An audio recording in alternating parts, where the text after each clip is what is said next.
actually the artist, not least because Deleuze wrote a book about Francis Bacon called Philosophy of Sensation. Great little book, very accessible. So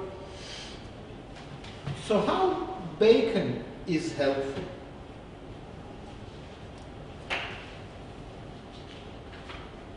Anyone has any thoughts to this enterprise of getting out of the negative, getting out of the dialectical, into something sensual, non-logical? How Bacon might help? It's not necessarily representational. But at the same time, it's not abstract, isn't it? Yeah? But the middle, but it is in the middle, but the middle is not in the middle. Well, maybe there's bits of different aspects of art playing into it. Could you say, just as a speculation, could you say that what Bacon compels us to do is to somehow get outside of thought? Yes? Is it possible? Is it possible to say that? Does he make you? He makes me anxious, and it's a feeling rather than a. He definitely makes you anxious. I mean, makes one anxious. At the same time, it's interesting that he's very photographic, isn't he? Some of his, many of his most famous images, they really look that they were painted from photographs, and sometimes from slightly blurry photographs. Yeah, it's almost like he takes the photographic blur and makes it into the centerpiece of his visual language. You'll say it's like ripping off the surface of everything, which is kind of gets away from the negation as the surface of it is, because you see the raw skin, and that's why you kind of feel it as though your own skin is being ripped off, and only the nerves are exposed. And he confronts you with the horror that you don't want to see. That's right, yes. So,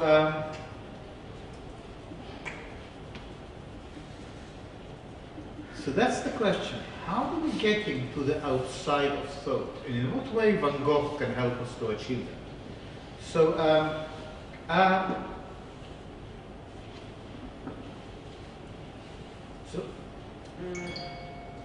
Alexandra, we want to read to us this highlighted thing in yellow here. Could you do that?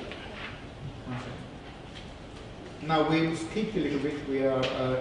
We finished on page 10 and we skipped a couple of lines and we're on page 11 now. What they had in common was an analytic accounting for cultural reinvention beyond the Euro binary of good and evil. Or to put this slightly differently, what they had or tried to have was a way to account for the truth of culture as that which must emerge from ungrounded difference, a difference that was something to be grasped, invented, that is to say, inhabited, in all its inglorious manifestations, productions, changes without resource to a totalizing picture of reality. Great. What is this totalizing picture of reality? There's just one explanation. And what is this one explanation? Well, it's the Hegel, it's the ultimate kind of end, the final synthesis. For Hegel, it is negation. But the totalizing picture of reality is what philosophy was trying to do since essentially its inception. The pre-Socratic philosophers probably excluded, but since roughly Socrates and Plato, 500 years BC, what philosophers were trying to do is to produce a totalizing picture of reality. Now, we know enough by now to know that a totalizing picture of reality will always involve some kind of higher power. You can call it God, you can call it the absolute, you can call it the negative, you can call it the mathematical. It doesn't even matter what you call it. And I'm not saying that all of these are the same.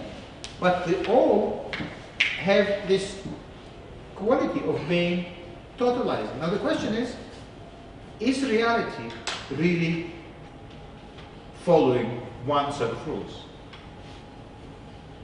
Is it really the case? And it seems that at least when it comes to thinking about reality through relativity and quantum physics, that doesn't seem to be the case anymore. Yeah? So there is no one set of rules for the real. If there isn't, what is there instead?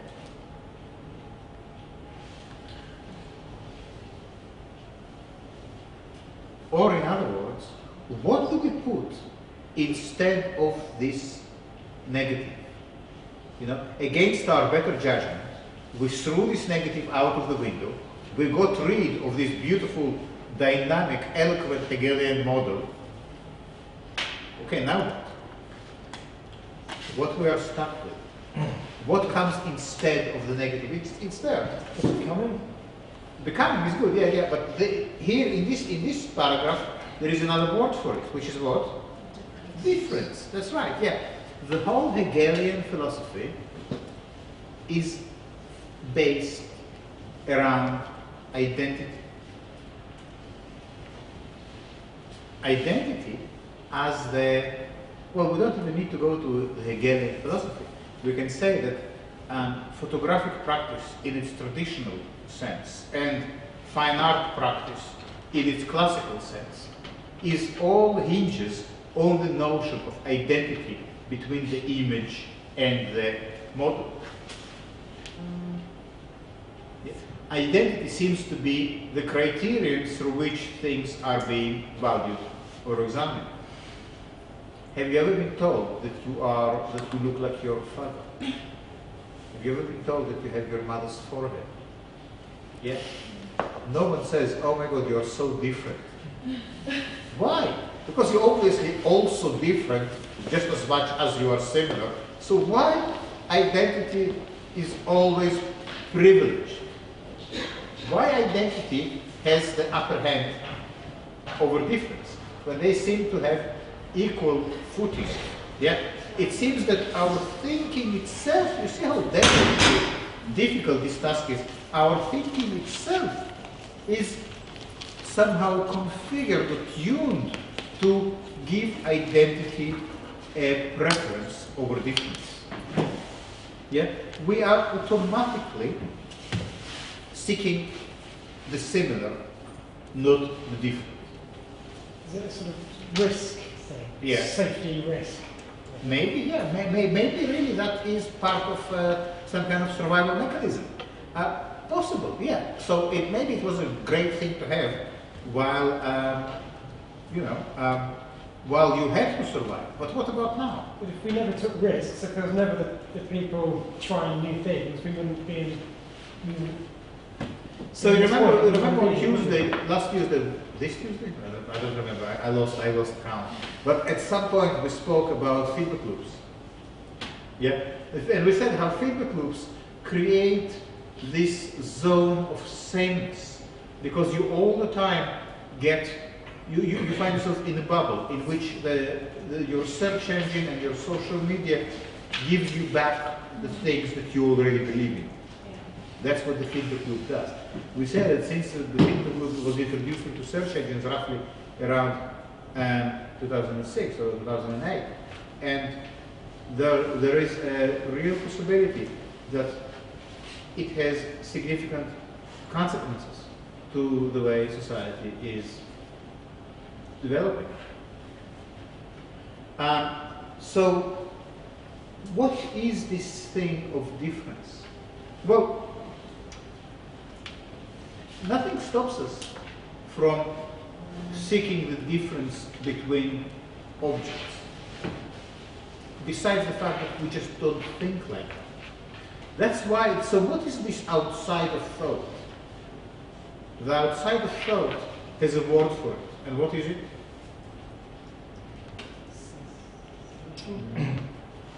Okay, we're getting very, very close. I think you really are, you're so close.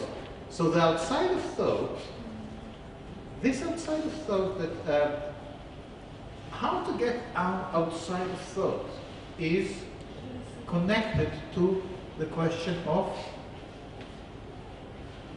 starting with D, Difference. So that is the outside of thought. Adorno says to think is to identify. What does it mean to think? To think is to say a book, a phone, a table. That's to think. To think is what a child does when they learn language. They go around pointing at things and say apple, plate, chair, cat. That's to think. To think is to identify. To get outside of thought, therefore, is somehow to get outside of identity. It's difficult because identity seems to be how we do this bloody thing. So difference is another word for what? What we said is outside of thought. And Nilufer, you said it. Feeling, yeah. Okay. So we get to understand that feeling is difference.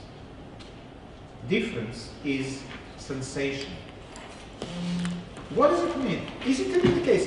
Can we really say that sensation is difference? Maybe sensation is not difference. Maybe sensation is identity.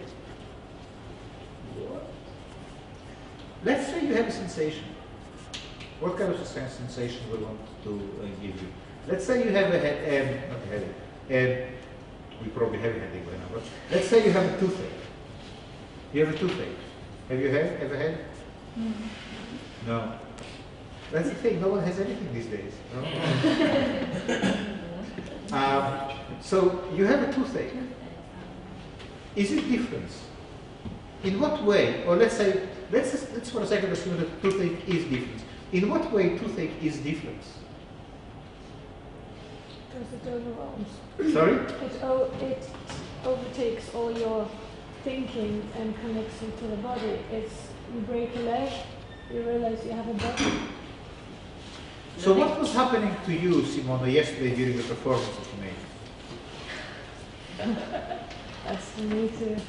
That's for you to know. I know exactly. But okay. So what was happening to you? That's more interesting.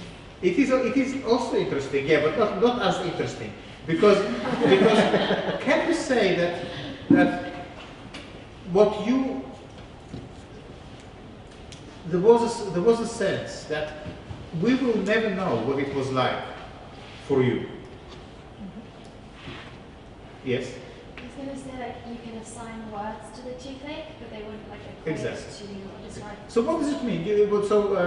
Elena is saying that you could describe it, and yet that's not the story. Yeah? You say, oh, it's like burning inside my tooth, and I feel like it's pulling it apart, and then it's like drilling deep inside it.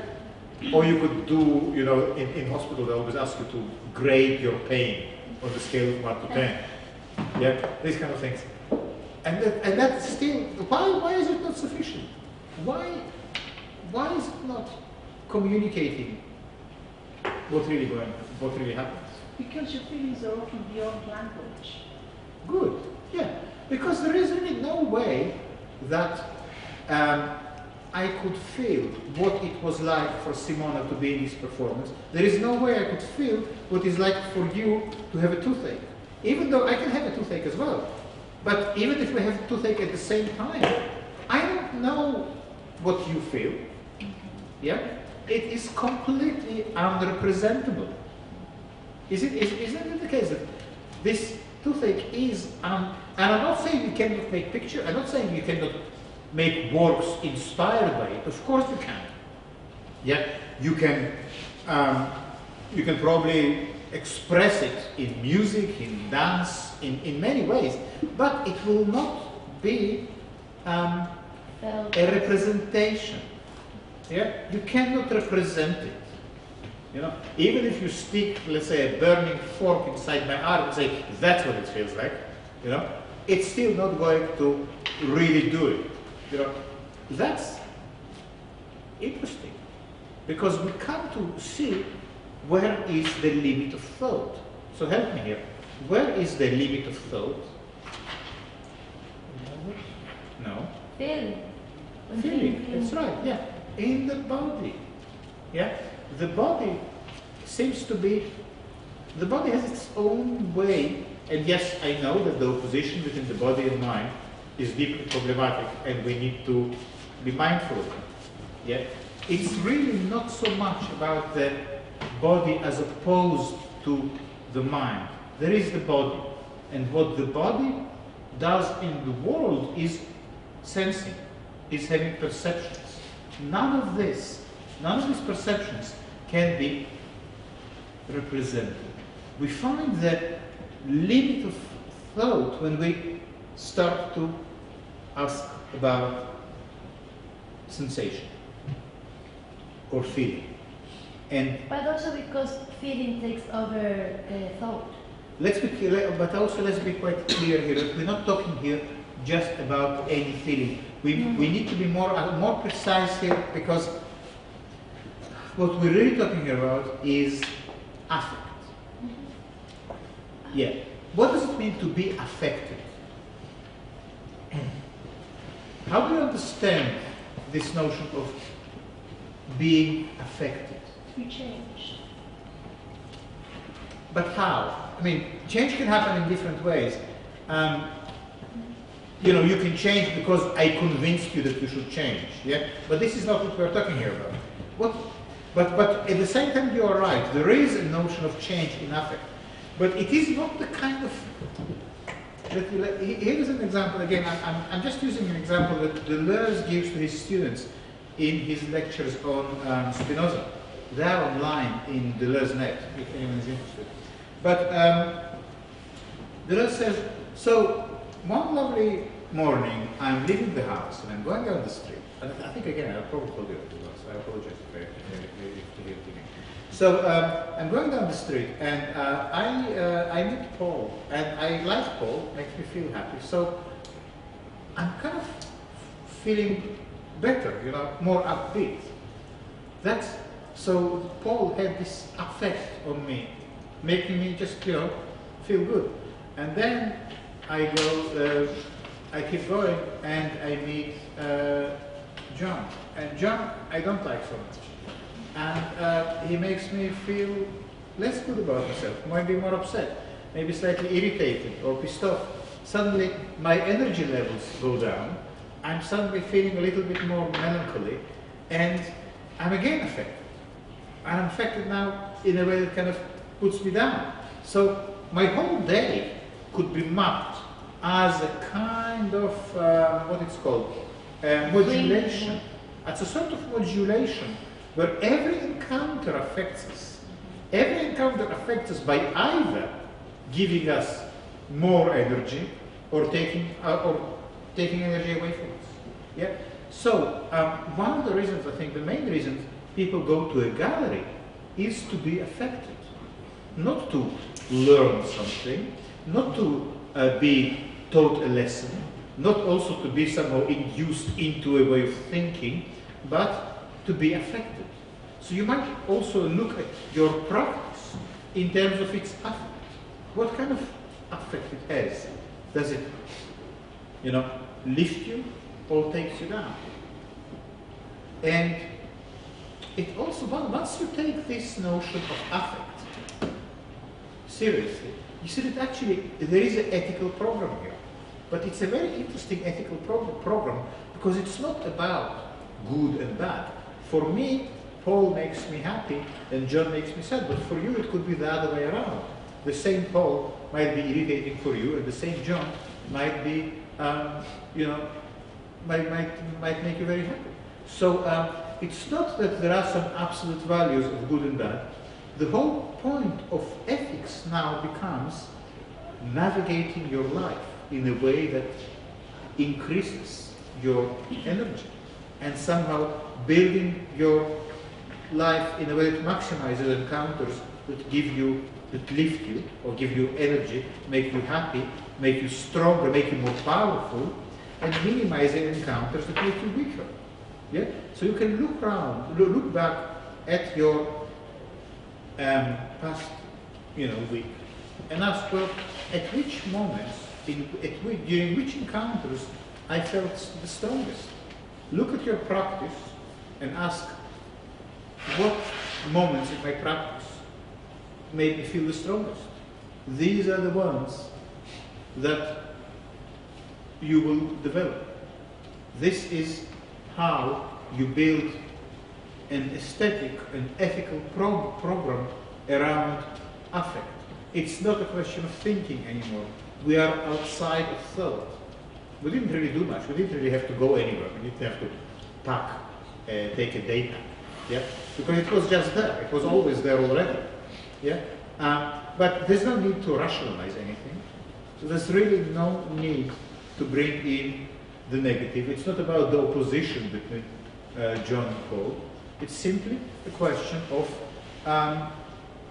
what song makes you dance, only when you are alone in your house, and what song makes you cry, and then how you're going to build the playlist for the day, Every encounter is just an item on the playlist, so you can arrange it in whatever way you like. Yeah? So it's very simple. Just stop doing things that make you weak, that make you sad, that make you less energetic, and do more of the things that make you feel strong. That's, yes. How about things that make you feel strong, short time that make you feel That also long that time? is emotion. Like what? Like food. Why? What? Bad food. Well, that's your answer, isn't it?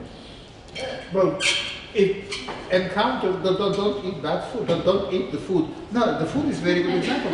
Don't eat food that makes you weak. Eat food that makes you feel strong. Don't eat, and Nietzsche, when we read Nietzsche's Ecce Homo, that's exactly what he says. He says, don't eat the German diet of meat and potatoes because it makes you sluggish. It makes you want to sleep. Eat the diet of running water and fruit because it gives you energy. Yeah, and that's very simple. So it's not like there's no good or bad food. But there also could be someone for whom meat and potatoes is exactly what they need to feel great. That's fine, But there is no universal ethical model. We found a way to talk about art, to talk about diet, to talk about ethics without reverting to the universal. With no absolute system of values is required. Do you see? It's actually quite radical, because suddenly there is no good and bad. It's just what gives you strength. What you have a life force in you. The life force gets you out of bed, makes you make breakfast, also makes you go to sleep at night. If you didn't have life force, you would probably not survive for 3 days. Yeah. So, what makes your life force stronger, and what makes it weaker? Now, it could be that for each one of you, for each one of us, these are different things. I mean, it's necessarily the case. That's exactly how it works. That is the outside of thought. So you decided that you need to leave now. following this logic, we're going to get out of here. Yeah. Okay.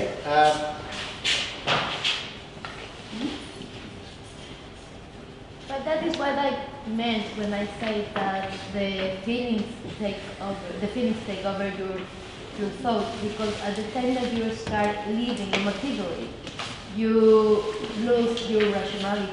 Who says that? Who says like what I say? You said in the beginning that when you stop, when you live emotively, through your emotions, you Yes. are feeling something. You are not capable to use your rationality to understand the world how it is, because in some way it's part of your magic world. It's like a. I didn't understand. like how to explain this better? When you start having this emotion, you know, towards something, you don't start having it. This is exactly the Stimmung that Heidegger is talking about. How we are in the world. We are always in a mood. This is the mood. This is the Stimmung. That is, you are living that. Yes. It's not something that happened. You are living that. So that emotion is your word. It's not something that is rational. It's something that takes over your thought. That's right. Yeah, I'm not sure about the takeover. Well, maybe it's not the. But you're right. Right Yes. Yeah. This is finally how we can think about attunement. Yeah. So, what kind of message for art practice is emerging here? It means that the question for an artwork for the sunflowers. Let me bring them up here.